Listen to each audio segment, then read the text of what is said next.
The marble floors of the Knoxx estate gleamed under crystal chandeliers, reflecting a world where everything appeared perfect. Yet in the east wing of this Manhattan mansion, behind mahogany doors worth more than most people's homes, 22-year-old Thomas Knoxx sat motionless in his custom wheelchair, staring at legs that medical experts said worked perfectly fine.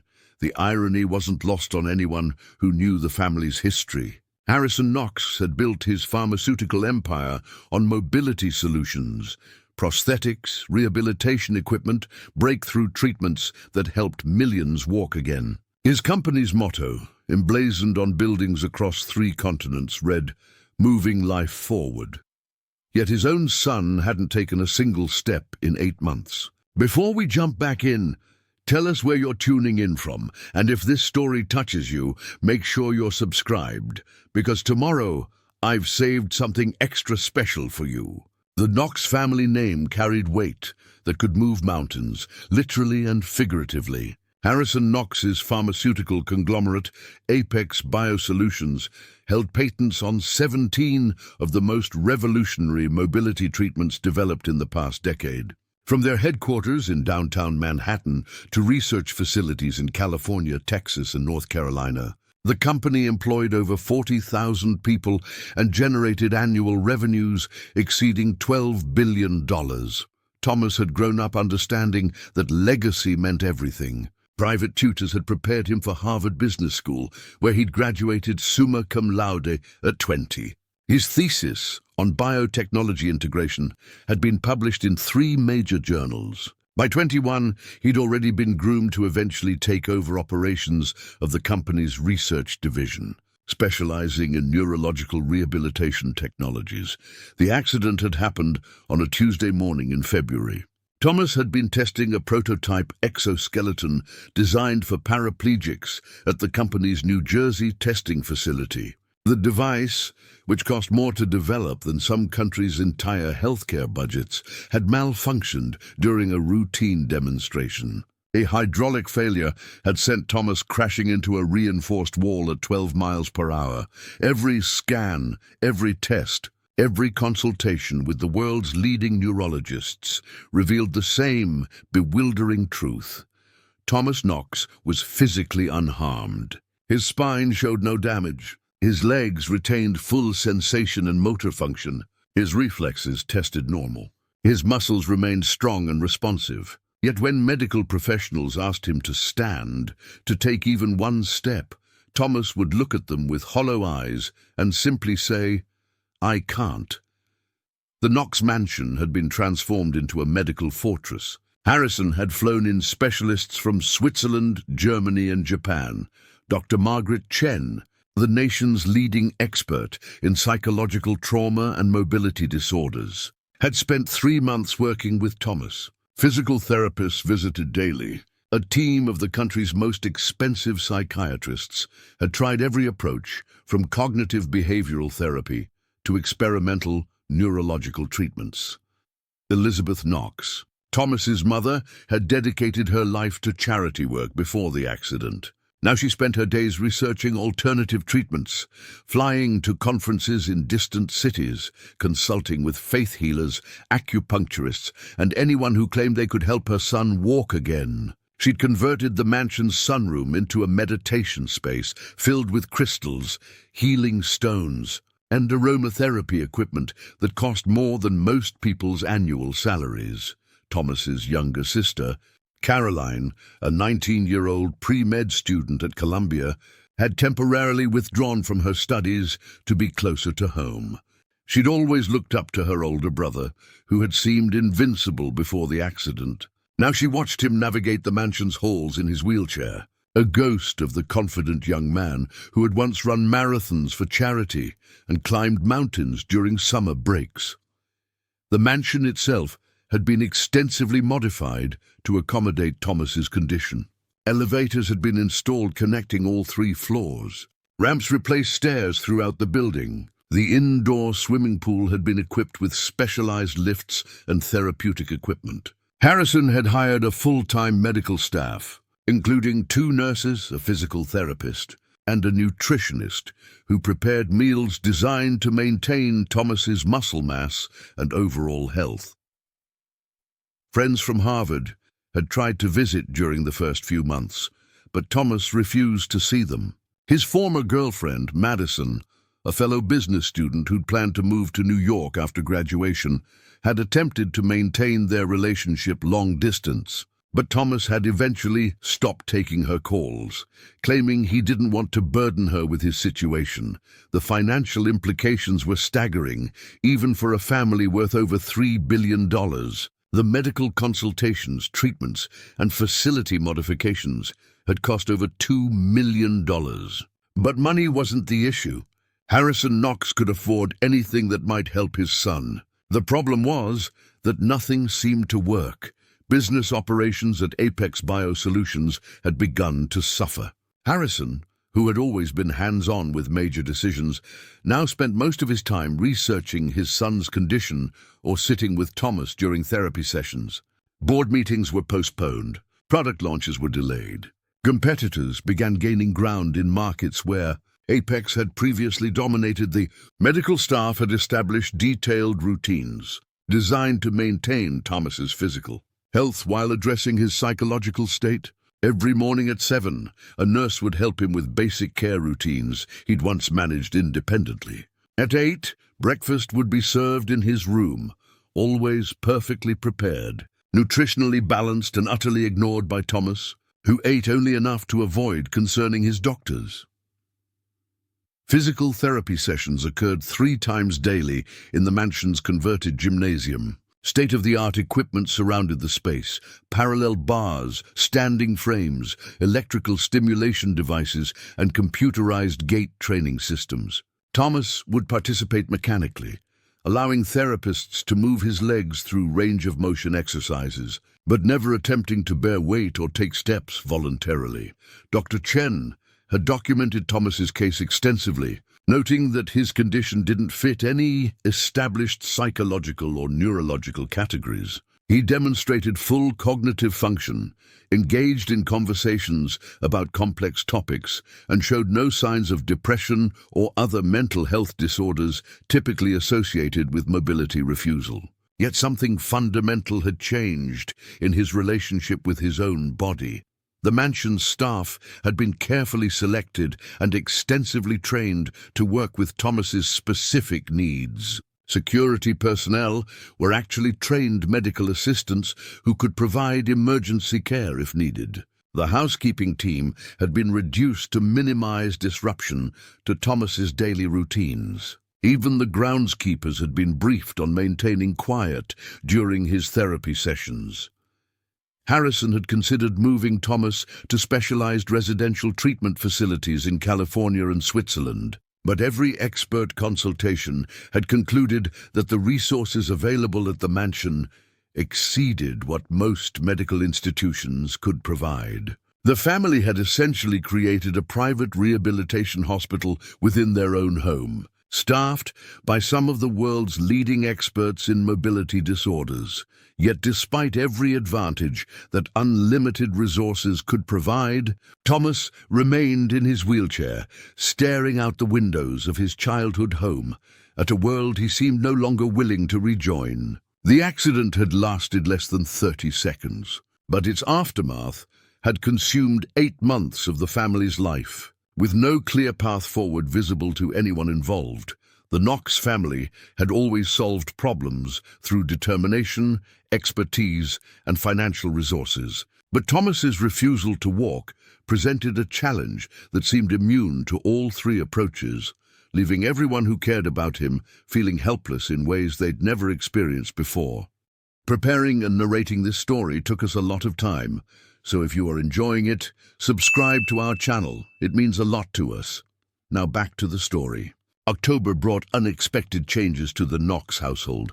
Mrs. Rodriguez, the head housekeeper who had managed the mansion's daily operations for 12 years, announced her retirement to care for her aging mother in Puerto Rico. Her departure created a significant gap in the carefully orchestrated routine that kept the household functioning while accommodating Thomas's complex needs. The replacement arrived on a crisp Thursday morning, carrying nothing but a worn duffel bag and a letter of recommendation from St. Mary's Hospital in Chicago. Maya Williams was 28 years old, with calloused hands that spoke of honest work, and eyes that held a directness most wealthy families found unsettling.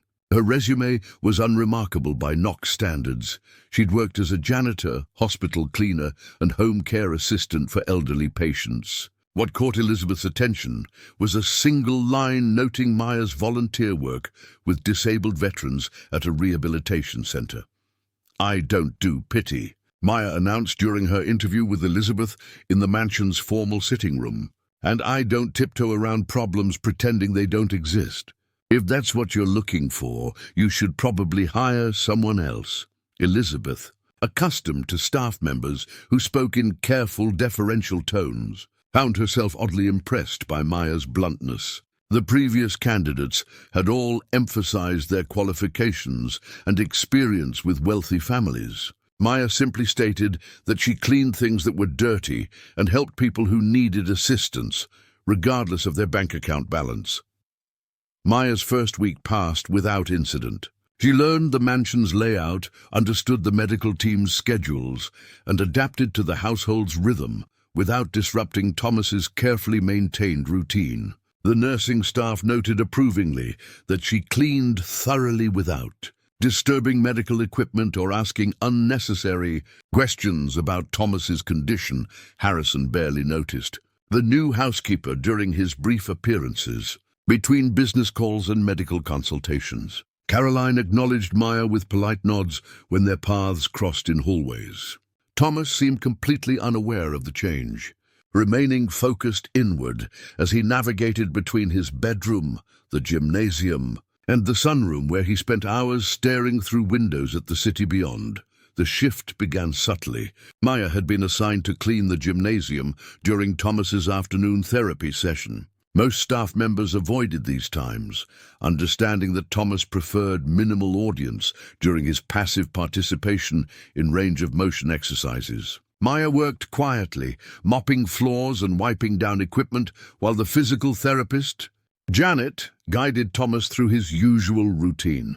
On her second week, Maya witnessed something that others had apparently stopped noticing. During a standing exercise, where Thomas was supported by parallel bars, his left foot tapped 3 times against the floor, not in response to Janet's instructions, but seemingly independent of the therapeutic routine. The movement was so brief that Janet missed it entirely, but Maya stopped mopping and watched carefully.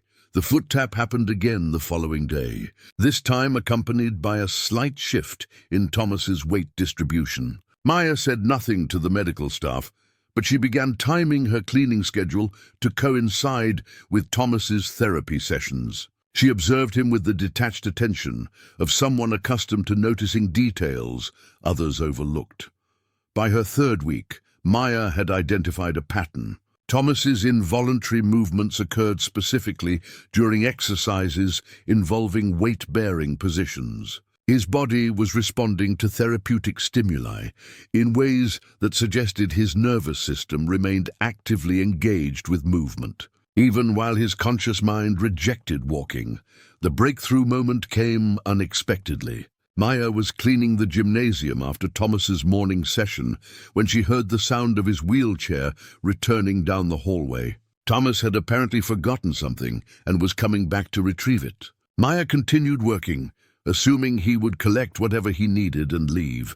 Instead, Thomas stopped in the doorway and watched her work. Maya was reorganizing the parallel bars, adjusting their height settings for the next patient scheduled to use the facility. The bars were heavy, requiring significant effort to reposition, and Maya was struggling with a particularly stubborn adjustment mechanism. "The release lever is underneath the left support post," Thomas said quietly. His voice was so unexpected that Maya nearly dropped the equipment. She looked at him for the first time since she'd been hired. Not the polite glance of an employee acknowledging an employer's family member, but direct eye contact between 2 people having an actual conversation. "Thanks," she said simply, locating the lever and completing the adjustment. Thomas remained in the doorway, Seemingly surprised by his own participation in the interaction, Maya continued working, neither encouraging further conversation nor dismissing his presence. "You're the new housekeeper," Thomas observed. "Maya Williams." "You're Thomas. You've been watching my therapy sessions." Maya straightened up, meeting his gaze directly. "I clean during therapy sessions. Hard not to notice what's happening in the same room." Thomas studied her face, searching for the mixture of sympathy and curiosity that characterized most people's interactions with him. Maya's expression remained neutral, professional without being distant. "What do you think you're seeing?" he asked. "Someone whose body wants to move, but whose mind won't let it." The statement hung in the air between them. No one had ever described Thomas's condition so simply or directly. Medical professionals used clinical terminology. Family members spoke in hopeful euphemisms. Maya had reduced 8 months of expert analysis to a single clear observation. "The doctors say there's nothing physically wrong with me," Thomas said. "The doctors are right. I've seen people with real paralysis." "You're not paralyzed. Then what am I?" Maya resumed cleaning, considering her response. "Scared, maybe? Or angry, or both?" Hard to tell from the outside. Thomas felt something shift in his chest, a recognition he hadn't experienced since the accident. Someone was finally speaking to him, as if he were responsible for his own condition, rather than a victim of mysterious medical circumstances beyond his control. "What makes you think you know anything about my situation?" Thomas asked, with more curiosity than defensiveness. "I worked at a veterans hospital for 3 years. Saw plenty of guys who could walk but wouldn't. Bodies work fine. Minds got stuck somewhere else. Different reasons, same result. And what happened to those guys? Some figured it out. Some didn't. Usually depended on whether they wanted to get unstuck more than they wanted to stay safe." Thomas absorbed this, recognizing truth in Maya's words that months of professional counseling hadn't provided. Dr. Chen had explored trauma, depression, and anxiety. Maya had identified something simpler and more fundamental: choice. "I should probably get back," Thomas said, but he made no move to leave. Maya finished her cleaning and began pushing her cart toward the door. As she passed Thomas's wheelchair, she paused. "For what it's worth," she said, "your foot tapped 17 times during yesterday's session. Your body's trying to tell you something. Might want to listen." She left Thomas alone in the gymnasium, staring at his feet as if seeing them for the first time in months. Something had awakened during their brief conversation. Not hope exactly, but a recognition that his situation might be more within his control than he'd allowed himself to believe. Maya's observation about Thomas's involuntary foot movements lingered in his mind long after their conversation ended. That night, he found himself staring at his legs beneath the silk sheets, willing them to move with the same unconscious rhythm Maya had described. Nothing happened. The harder he concentrated, the more his legs felt like foreign objects attached to his body. Sleep came fitfully, interrupted by dreams he hadn't experienced since childhood. In these dreams, he was running through Central Park at dawn, his feet striking pavement in steady rhythm while the city awakened around him. He could feel the burn in his lungs, the slight ache in his calves, the satisfaction of pushing his body beyond comfort into strength. He woke with his heart racing, sweat dampening his pajamas, and the phantom sensation of movement still tingling through his legs. Maya's cleaning schedule brought her to Thomas's wing of the mansion every Tuesday and Friday. She worked with quiet efficiency, neither seeking conversation nor avoiding it when Thomas chose to speak. Her presence became something he anticipated without fully understanding why. "Tell me about the Veterans Hospital," Thomas said during her second week of cleaning his room. He was positioned by the window, pretending to read financial reports that no longer held his interest. Maya continued dusting his bookshelf, running her cloth along spines of books he'd collected during Harvard, but hadn't touched since the accident. "What specifically do you want to know? You said some guys figured it out, some didn't. What was the difference?"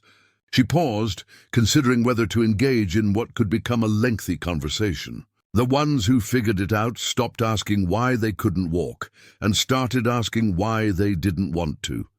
Thomas set down his papers. That doesn't make sense. Why would anyone not want to walk? Walking means leaving wherever you are. Sometimes staying put feels safer than moving forward. The simplicity of her statement hit Thomas with unexpected force. For 8 months, everyone had focused on why he couldn't walk. No one had asked whether he simply didn't want to face what walking might require of him.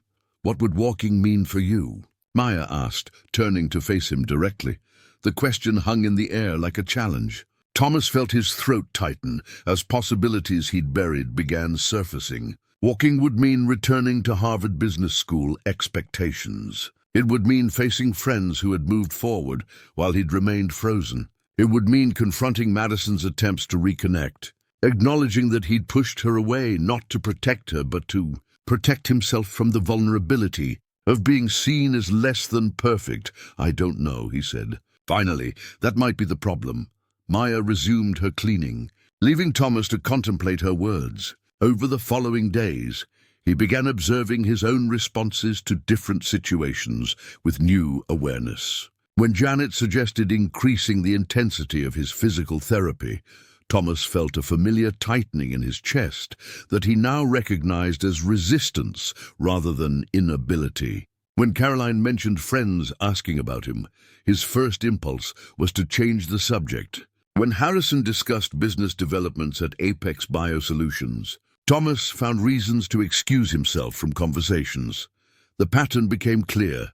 Walking represented re-entering a life that required him to be the person he'd been before the accident. That person had been confident, ambitious, ready to inherit leadership of a billion-dollar company. The accident had revealed something Thomas hadn't wanted to acknowledge. He'd never been certain he wanted that life. This realization struck him during a particularly mundane moment. Maya was reorganizing his bathroom supplies while he sat nearby, ostensibly reviewing medical journals. She worked with the same methodical care she applied to everything, treating his expensive toiletries with neither reverence nor carelessness. "Can I ask you something?" Thomas said. "Go ahead. Why do you work jobs like this? Cleaning, hospital work? You could probably do other things." Maya stopped working and looked at him with amusement. "You mean, why don't I have bigger ambitions? Why am I not trying to climb some corporate ladder or build an empire like your family?" "I didn't mean it that way." "Yes, you did. And it's a fair question." She resumed organizing bottles and containers. "I like work that makes a direct difference. I clean something, it's clean. I help someone, they're helped. No meetings about meetings, no strategies for strategies. Just clear problems with clear solutions." Thomas absorbed this, recognizing something he'd never allowed himself to consider. The possibility that success might be defined by satisfaction rather than achievement. "But don't you want more?" he pressed. "More what? More money? More status? More complications?" Maya shrugged. "I have an apartment I can afford, work that matters, and time to read books I enjoy."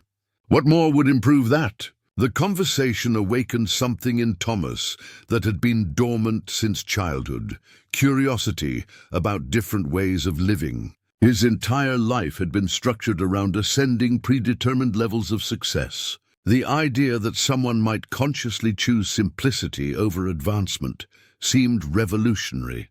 That evening, Thomas asked Caroline to bring him books from the mansion's library, not business journals or medical texts, but novels and biographies he'd ignored during his achievement-focused years. He began reading about people who had chosen unconventional paths, who had found meaning in service rather than dominance, who had defined wealth as freedom rather than accumulation. Masha noticed the change during her next cleaning visit. "Different reading material," she observed, noting the stack of books beside his bed. "Expanding my education," Thomas replied. "Learning anything interesting?" Thomas considered his response carefully. "Learning that there might be more ways to live than the one I was planning." Maya nodded approvingly. That's usually when people start wanting to get up and explore those possibilities. The comment sparked something electric in Thomas's consciousness. For the first time since the accident, he felt genuine curiosity about his future rather than dread. Walking wasn't just about physical mobility. It was about having options, exploring alternatives. choosing his own direction rather than following the path others had mapped for him.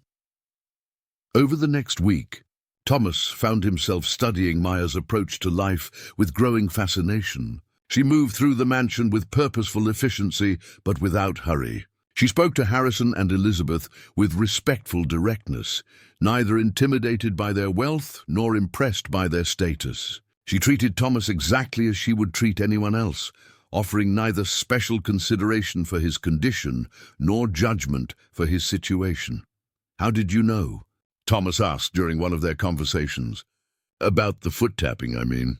How did you see what the medical staff missed?" "They were looking at your legs to see what was wrong with them." "I was looking at your legs to see what they were trying to do right." The distinction crystallized something essential for Thomas. Everyone had been focused on his disability. Maya had noticed his capability. "What else do you see?" he asked. Maya paused in her work, studying him with the same careful attention she'd given his involuntary movements. "I see someone who's afraid that walking means going back to being someone he never really wanted to be in the first place." Thomas felt tears forming for the first time since the accident. Not tears of sadness or frustration, but tears of recognition. Maya had identified the fear that had paralyzed him more completely than any physical injury could have managed. "So what happens now?" he asked.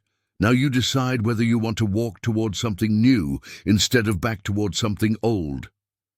For the first time in 8 months, Thomas began imagining a future that excited rather than terrified him. Thomas's decision to attempt standing came not during a therapy session or family meeting, but at 3 in the morning on a Wednesday when the mansion lay silent and dark. He had been awake for hours, his mind racing with possibilities Maya had helped him envision. The idea of choosing his own path rather than inheriting someone else's had taken root and was growing into something that felt like hope, moving his wheelchair quietly to avoid waking the night nurse stationed down the hall. Thomas positioned himself beside his bed. The familiar weight of his legs seemed different somehow, not dead objects to be moved by others, but parts of himself that had been waiting patiently for him to remember their purpose. He gripped the bed's edge and shifted his weight forward. His arms, strengthened by 8 months of wheelchair use, supported him easily. The moment of transition from sitting to standing required a leap of faith that felt more emotional than physical. As his feet made contact with the carpet, Thomas felt a jolt of sensation that was part triumph, part terror. He stood for exactly 12 seconds before his knees began trembling uncontrollably. Fear crashed over him like a wave, and he collapsed back into his wheelchair, heart pounding. But those 12 seconds had shattered 8 months of assumed impossibility. His legs worked. His balance existed. The only thing that had been broken was his belief in his own capability. The next morning, Thomas said nothing about his midnight experiment. During his regular therapy session with Janet, he participated with slightly more engagement than usual, but made no mention of independent movement. He was protecting something fragile that wasn't yet ready for outside observation or encouragement. Maya arrived for her scheduled cleaning during Thomas's afternoon rest period. She found him in the sunroom, staring out at the garden with an expression she hadn't seen before. Not the blank emptiness that had characterized his features for months, but active contemplation. "You look different today," she observed, while arranging fresh flowers Elizabeth had requested for the room. "I stood up last night," Thomas said without preamble. Maya's hands stilled on the flower stems, but she didn't turn around immediately. When she did face him, her expression was carefully neutral. "How did it feel?" "Terrifying. Like I was going to fall into something I couldn't control. And I want to do it again." Maya smiled, the first genuine smile Thomas had seen from her since she'd started working at the mansion. That's usually how courage starts, with wanting to try again despite being scared. Over the next week, Thomas began what he privately called his secret practice. Every few nights, when the mansion slept, he would attempt to stand beside his bed. Each session lasted slightly longer than the previous one. 12 seconds became 20. 20 became 45. By the end of the week, he could stand for nearly 2 minutes before fear overwhelmed his determination. The breakthrough came when he realized he wasn't actually trying to walk anywhere. He was simply learning to trust his own body again, rebuilding a relationship that the accident had severed. This understanding removed the pressure of destination and allowed him to focus on the simple act of being upright. Maya became his unofficial advisor during these early experiments, though always indirectly. She would mention observations from her veterans' hospital experience during their conversations, offering insights disguised as casual comments. "Balance comes from letting your body remember what it already knows," she said while watering plants in his room. "The mind likes to overcomplicate things the body does naturally." Thomas began incorporating Maya's suggestions into his practice sessions. Instead of gripping his bed frame like a lifeline, he learned to touch it lightly for reassurance, while his legs reacquainted themselves with bearing weight. Instead of focusing on not falling, he concentrated on the sensation of his feet connecting with the floor. Caroline noticed the change first. "You seem more alert lately," she commented during one of their evening visits. "More present somehow." Thomas felt a flush of pride at her observation. His secret progress was becoming visible to others, even though he hadn't shared the specifics of his nocturnal experiments. "I've been thinking about things differently," he said carefully. "What kind of things?" Thomas hesitated, then decided to test the waters. "What I want to do with my life. Whether I want to just take over Dad's business or maybe explore other possibilities." Caroline's eyes widened. For months, Thomas had avoided any discussion of future plans, claiming he couldn't think beyond his immediate medical situation. This was the first time he'd voluntarily raised the subject of life beyond his wheelchair. "What kind of possibilities?" she asked. "I don't know yet. That's what I want to explore."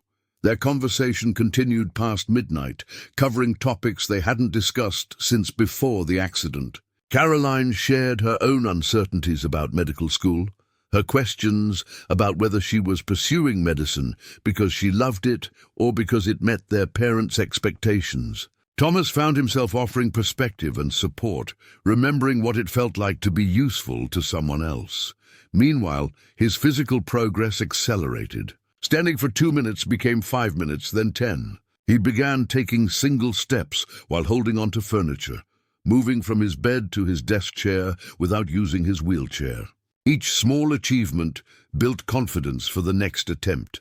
The first time Thomas took 3 consecutive steps without support, he nearly called out for Maya before remembering it was past midnight and she wouldn't return until Friday. Instead, he sat on his bed and absorbed the magnitude of what had just happened. He had walked. Not far, not gracefully, but independently. The impossible had become merely difficult.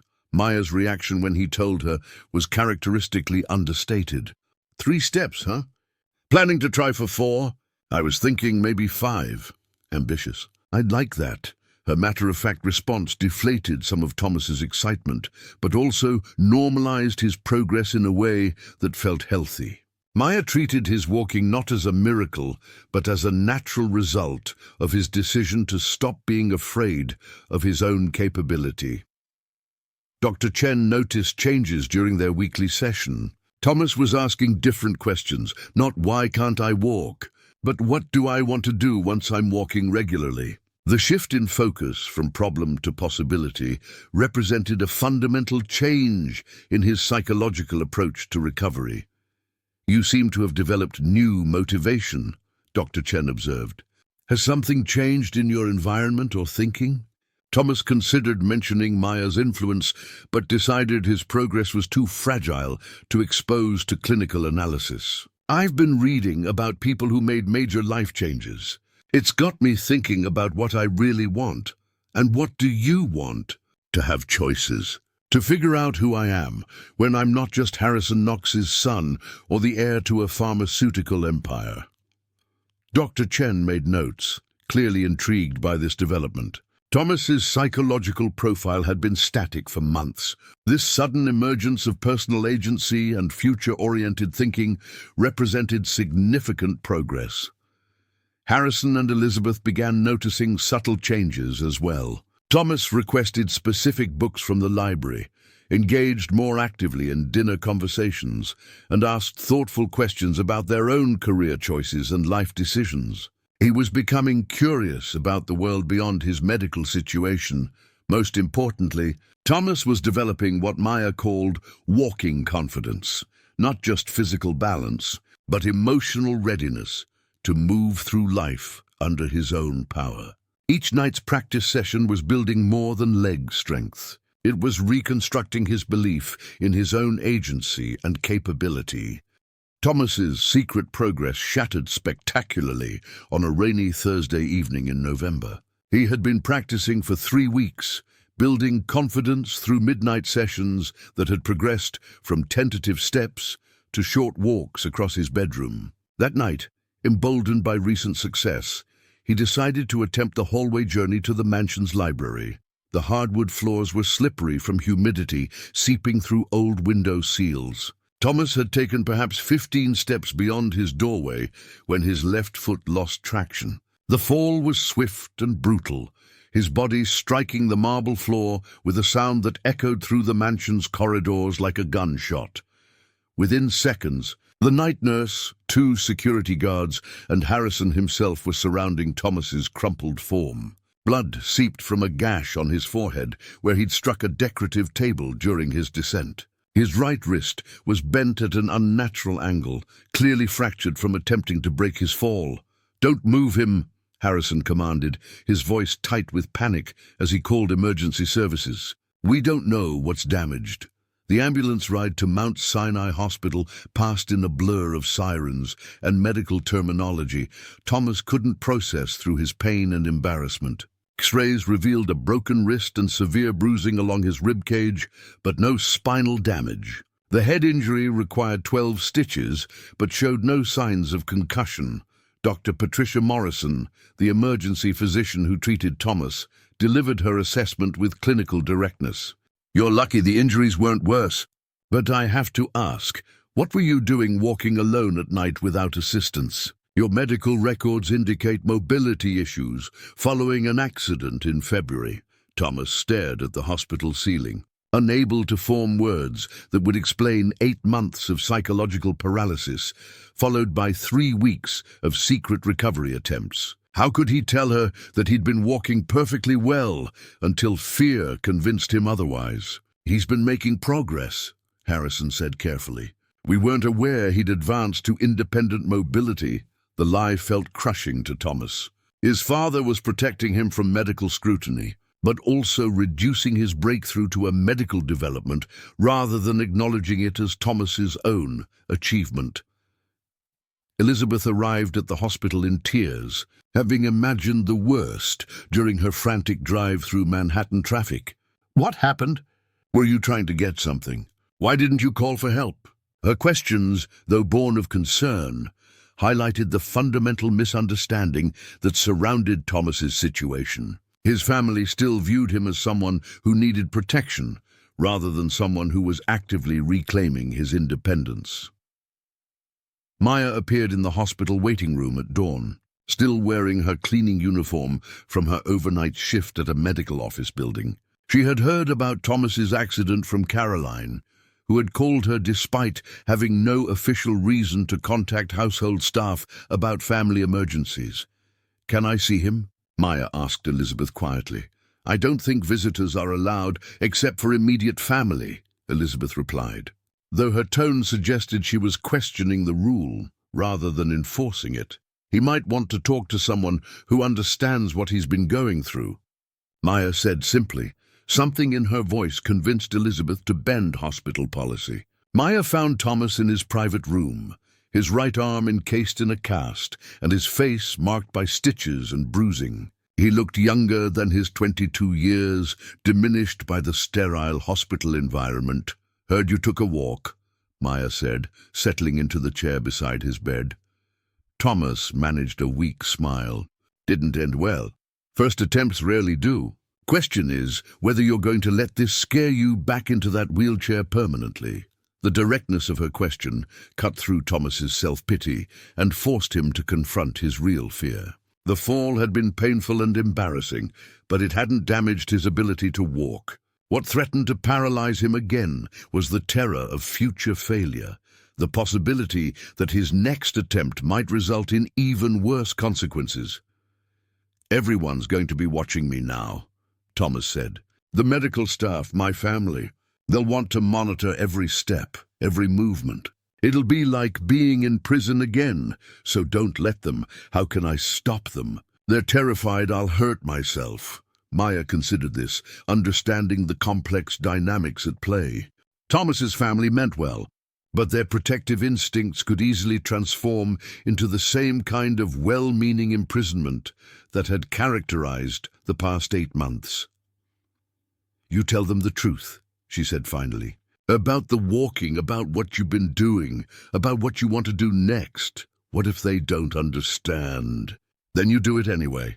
But you give them the chance to understand first." Over the next 3 days in the hospital, Thomas wrestled with Maya's advice. Physical therapy sessions focused on his wrist mobility and ensuring the fall hadn't affected his confidence in basic movement. The therapists were impressed by his balance and coordination, noting that his muscle tone and reflexes were remarkably good for someone who had supposedly been wheelchair-bound for months.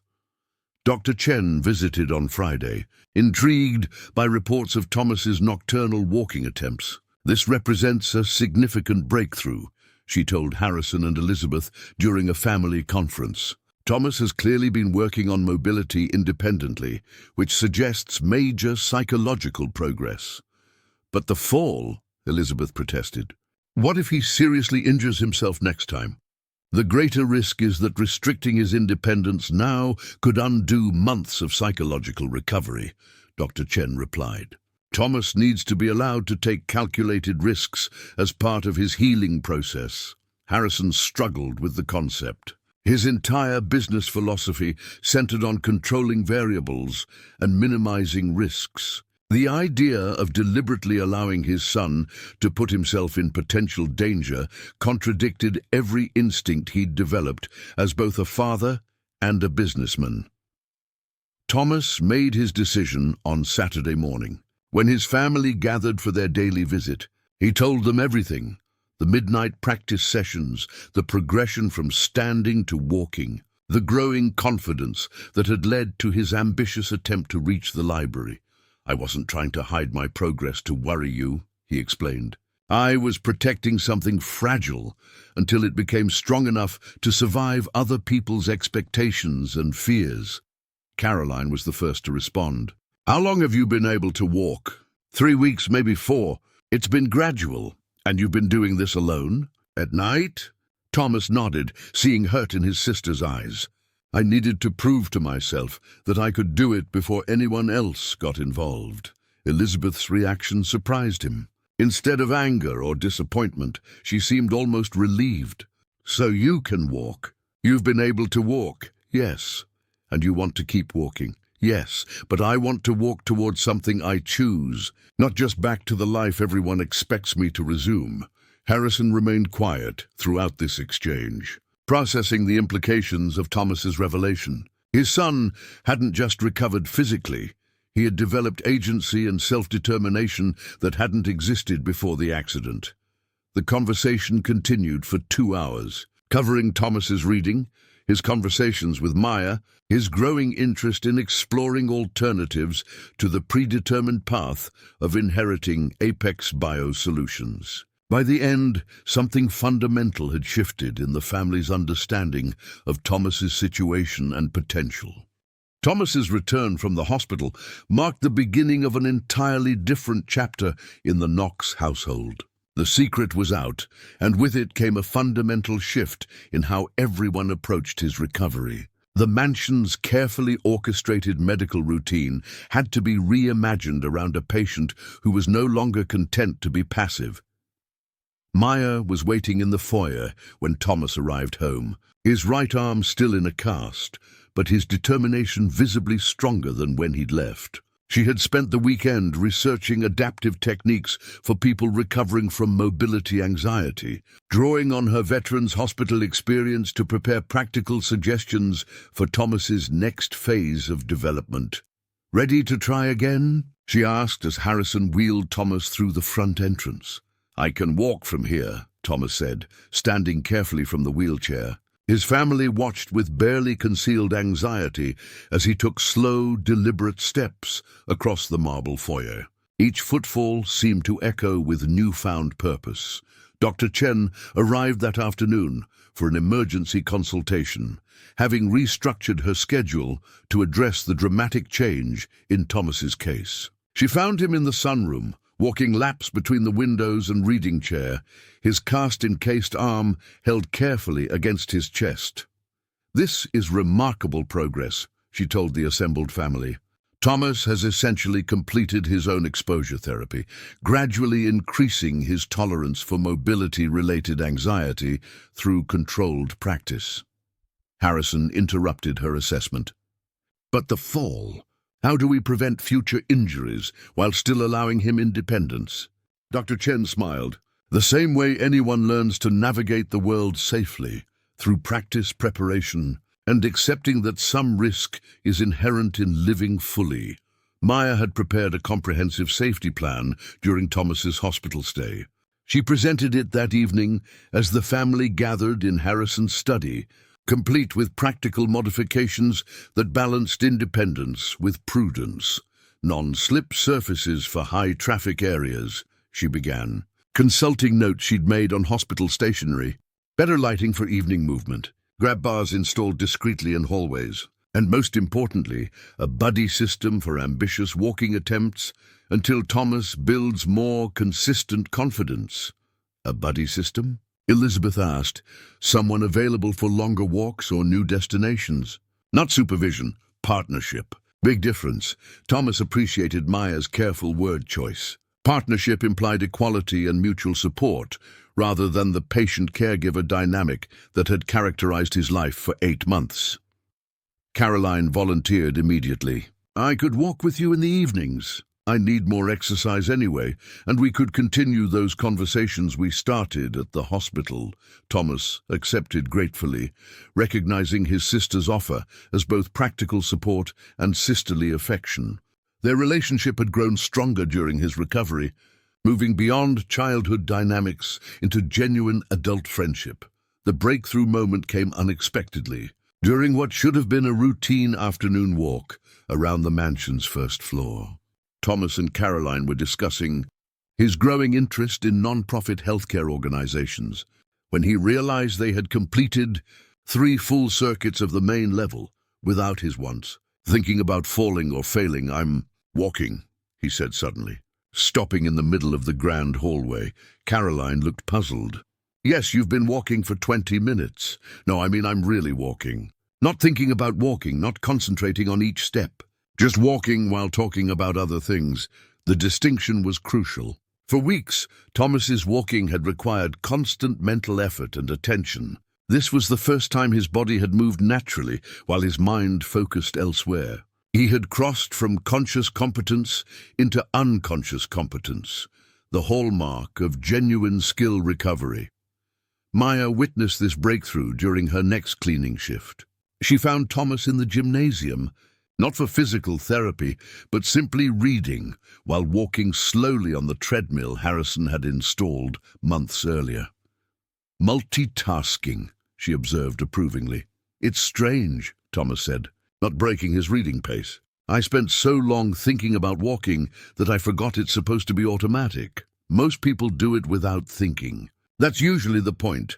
Thomas increased the treadmill speed slightly, testing his comfort level. "I have a confession to make. I called Harvard yesterday," Maya raised an eyebrow, "and I asked about deferring my entry into their MBA program for another semester. Not to delay graduation, but to explore some alternative options first." "What kind of alternatives?" Thomas slowed the treadmill to a stop, facing Maya directly. "There's a non-profit in Boston that develops mobility technologies for low-income communities. They offered me an internship position that would start in January."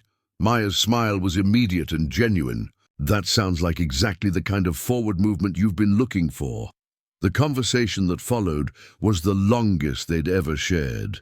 Thomas explained his growing interest in using business skills for social impact, rather than purely profit maximization. Maya shared stories from her veterans' hospital work, describing the innovation that emerged when people focused on solving real problems, rather than maximizing market share. "My father's going to struggle with this," Thomas admitted. "Probably. But struggling with your son's independence is better than worrying about his dependence." That evening, Thomas called a family meeting. He had prepared extensively, knowing that his announcement would challenge assumptions Harrison and Elizabeth had held about his future for over 2 decades. "I want to postpone taking over responsibilities at Apex BioSolutions," he began. "Not permanently, but long enough to understand what else might be possible." Harrison's reaction was predictably intense. "Thomas, you've been preparing for this role your entire life. Why would you want to delay what you've worked toward?" "Because I'm not sure it's what I worked toward, or what was planned for me. There's a difference." Elizabeth proved more receptive to Thomas's proposal, perhaps understanding that his psychological recovery required autonomy over his major life decisions. "What would you do instead?" Thomas explained the non-profit opportunity, his interest in exploring social entrepreneurship, and his desire to understand business applications beyond profit maximization. He was careful to frame his proposal not as rejection of family values, but as expansion of them. "Apex BioSolutions started because you wanted to help people move freely through life," he told Harrison. "Maybe I need to explore different ways of accomplishing the same goal." Caroline supported Thomas immediately, sharing her own questions about predetermined career paths and expressing admiration for his courage in pursuing alternatives. The debate continued past midnight, covering practical concerns about Thomas's safety living independently in Boston, family expectations about business succession, and deeper questions about finding meaning through work that aligned with personal values rather than external expectations. Maya's influence was evident throughout Thomas's presentation, though he never mentioned her directly. Her perspectives on finding satisfaction through direct impact rather than abstract achievement had clearly shaped his thinking about future possibilities. By the meeting's end, Harrison hadn't agreed to Thomas's proposal, but he hadn't rejected it either. More importantly, Thomas had demonstrated that his physical recovery was matched by intellectual and emotional growth that couldn't be ignored or dismissed. The breakthrough wasn't just Thomas's return to walking. It was his emergence as someone capable of making independent decisions about his own life, even when those decisions challenged other people's expectations and plans. December brought changes to the Knoxx household that would have seemed impossible just months earlier. Thomas had begun morning runs through Central Park, his cast removed and his confidence fully restored. More significantly, he was actively preparing to leave the mansion that had served as both sanctuary and prison for nearly a year. The non-profit position in Boston had been officially confirmed. Thomas would start as a project coordinator for Mobility Forward, an organization that developed low-cost adaptive technologies for underserved communities. His Harvard MBA would be deferred, but not abandoned. He planned to complete the degree part-time while gaining practical experience in social enterprise.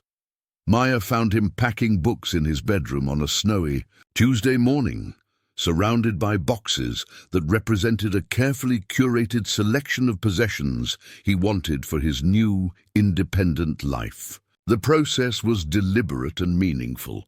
Thomas was choosing what parts of his privileged background to carry forward and what to leave behind. Taking the business journals, Maya asked, noting several financial publications among his selected reading materials. Some of them. Turns out business skills apply to non-profit work too, just with different success metrics. Thomas had spent weeks researching Mobility Forward's operations. impressed by their approach to sustainable social impact. Instead of simply providing charitable aid, they developed scalable solutions that communities could maintain and improve independently. The philosophy resonated with lessons Maya had taught him about the dignity of self-sufficiency. Caroline had been perhaps the most enthusiastic supporter of Thomas's transformation. She visited his room that afternoon, ostensibly to help with packing, but primarily to continue conversations about purpose-driven careers that had been sparked by his example. I talked to my advisor about adding a public health focus to my pre-med studies, she told him while folding clothes into moving boxes. Maybe I want to work with underserved populations too. Thomas paused his packing to give her his full attention. What changed your mind about traditional practice? Watching you discover what matters to you made me realize I hadn't really examined what matters to me. I just assumed I wanted to be a doctor because it seemed prestigious and helpful. Their conversation reflected a broader shift in how the Knoxx family approached questions about success and fulfillment. Thomas's journey from paralysis to purpose had challenged everyone's assumptions about what constituted a meaningful life. Harrison's evolution proved most dramatic. Initially resistant to Thomas's career pivot, he had spent weeks researching social entrepreneurship and its potential for creating sustainable change. His business instincts eventually recognized the strategic thinking required for effective non-profit leadership.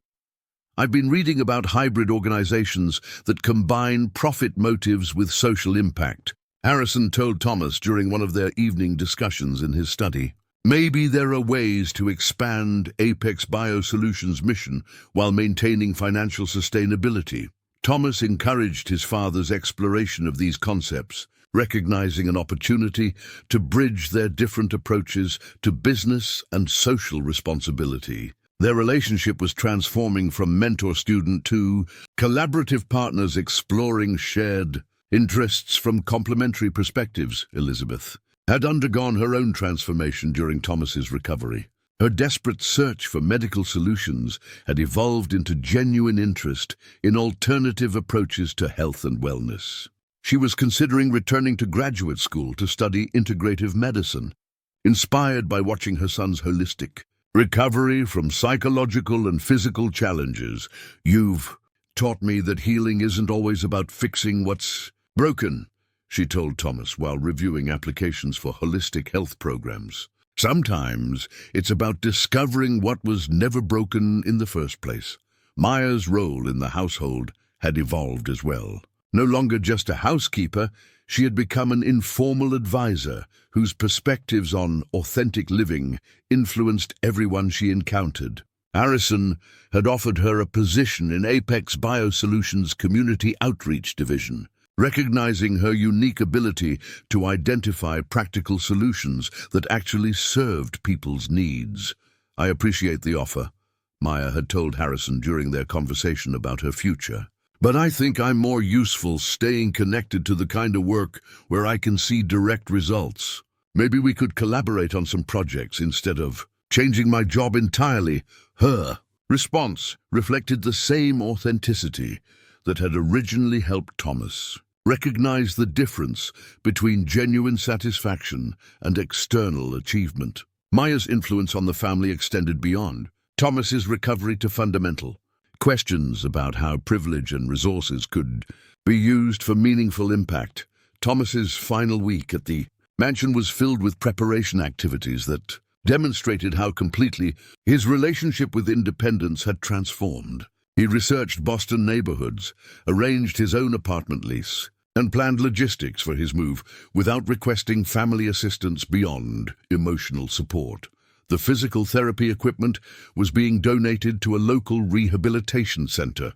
The medical team had been reassigned to other positions or dismissed with generous severance packages. The mansion was being restored to a family home rather than a medical facility, symbolic of how completely the household had moved beyond crisis management.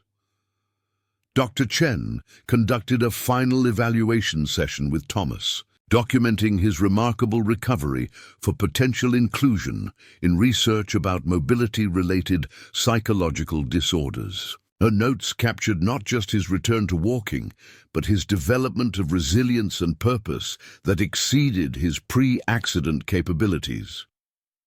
"What would you tell someone else facing similar challenges?" she asked during their last appointment. Thomas considered the question carefully. "That the problem might not be what you think it is. I thought I was paralyzed by accident trauma. It turned out I was paralyzed by fear of living, according to other people's expectations instead of my own values, his." Insight reflected sophisticated self-awareness that had emerged through his recovery process. Thomas understood that his physical symptoms had been manifestations of deeper conflicts about autonomy, purpose, and authentic self-expression.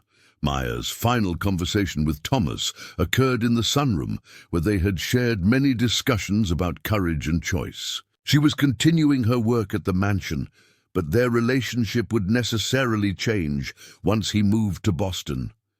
"Any final wisdom for the road?" Thomas asked, knowing their regular conversations would be missed more than most aspects of his privileged upbringing. "You already know everything you need," Maya replied. "Trust your instincts, help other people when you can, and remember that being useful matters more than being impressive." Thomas smiled, recognizing that Maya's practical philosophy had become integrated into his own approach to life and work. Her influence would continue long after their daily interactions ended.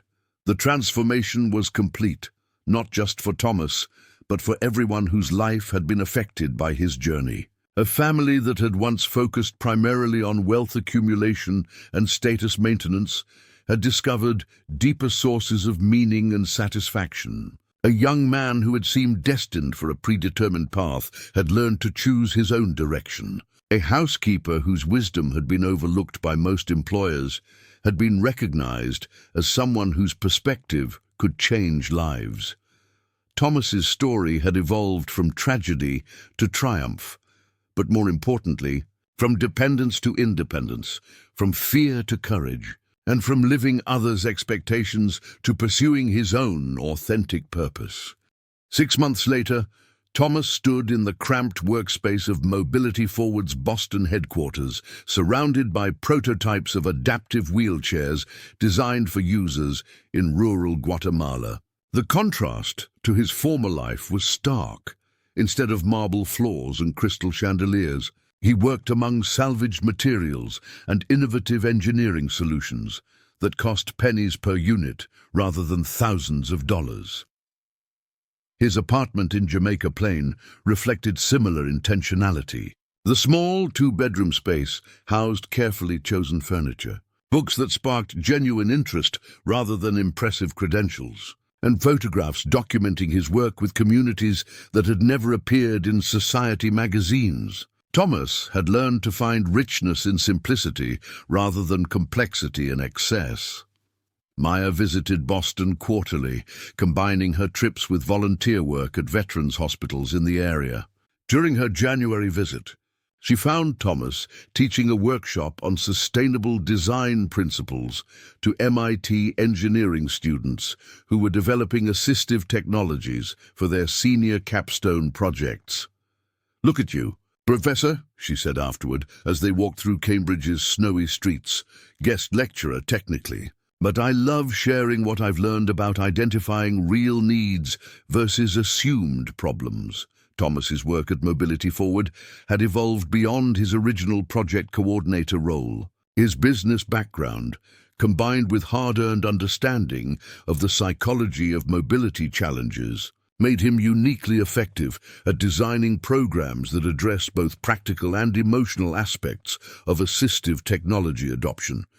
The organization had grown significantly during his tenure, expanding operations to 3 additional countries and developing partnerships with local manufacturers who could produce and maintain their designs independently. Thomas's contribution wasn't just his business skills, but his insight into how dignity and functionality intersected in meaningful innovation. Caroline visited frequently, having transferred to Harvard Medical School to be closer to Thomas and to explore her growing interest in global health initiatives. Their relationship had deepened into a genuine partnership, with Caroline often serving as a medical consultant for Mobility Forwards projects, while Thomas advised her on the business aspects of healthcare delivery in resource-limited settings. "Remember, when you couldn't leave your room?" Caroline asked during a weekend visit to Thomas's apartment. They were preparing presentation materials for a joint conference on accessible medical technologies. "Different lifetime," Thomas replied, meaning it literally. The person who had sat paralyzed by fear and expectation felt like someone he had known rather than someone he had been. Harrison had implemented several initiatives at Apex BioSolutions inspired by Thomas's work, including a new division focused on developing affordable versions of their premium medical devices for international markets. The company's profit margins were lower on these products, but Harrison had discovered satisfaction in measurable social impact that exceeded purely financial returns. "Your influence on the family business has been more significant than if you'd joined the board of directors," Harrison told Thomas during a video call from their Manhattan office. "You've changed how we think about success." Elizabeth had completed her first semester in a master's program for integrative health practices, combining her natural inclination toward alternative healing with evidence-based approaches to wellness. She was developing expertise in mind-body medicine that complemented Thomas's experience with the psychological aspects of physical recovery. The Knoxx family's quarterly reunions now occurred at Thomas's Boston apartment rather than the Manhattan mansion, symbolizing how their dynamics had shifted. Instead of Thomas returning to his childhood environment, the family came to experience the life he had chosen for himself. Maya had declined Harrison's repeated offers of positions within Apex BioSolutions, preferring to maintain her independence while collaborating on specific projects that aligned with her interests. Her insights had informed several successful product development initiatives, particularly those focused on user-centered design for people with disabilities. "Some people are meant to be consultants rather than employees," she explained to Thomas during one of their walks along the Charles River. "I'm more useful when I can speak freely without worrying about office politics or corporate hierarchies." Thomas had begun documenting his recovery experience, not for publication, but for his own understanding of the transformation he had undergone. Writing helped him process how psychological paralysis had manifested as physical symptoms and how reclaiming agency over his life choices had restored his ability to move forward literally and figuratively. His journal entries revealed patterns he hadn't recognized during the experience itself. The accident had been less a cause than a catalyst, triggering recognition of conflicts between authentic desires and external expectations that had been building throughout his privileged upbringing. The breakthrough hadn't been learning to walk again, it had been learning to choose his own direction, rather than following paths others had mapped for him. Walking had become possible once he decided where he wanted to go. Dr. Chen had requested permission to include Thomas's case in research about conversion disorders and psychosomatic conditions. His recovery demonstrated how effective treatment sometimes required addressing life circumstances and psychological conflicts rather than focusing solely on symptom management. Your case challenges assumptions about the relationship between mind and body, Dr. Chen told Thomas during their final follow-up appointment. "You've shown that psychological healing can manifest as physical recovery when the underlying conflicts are resolved."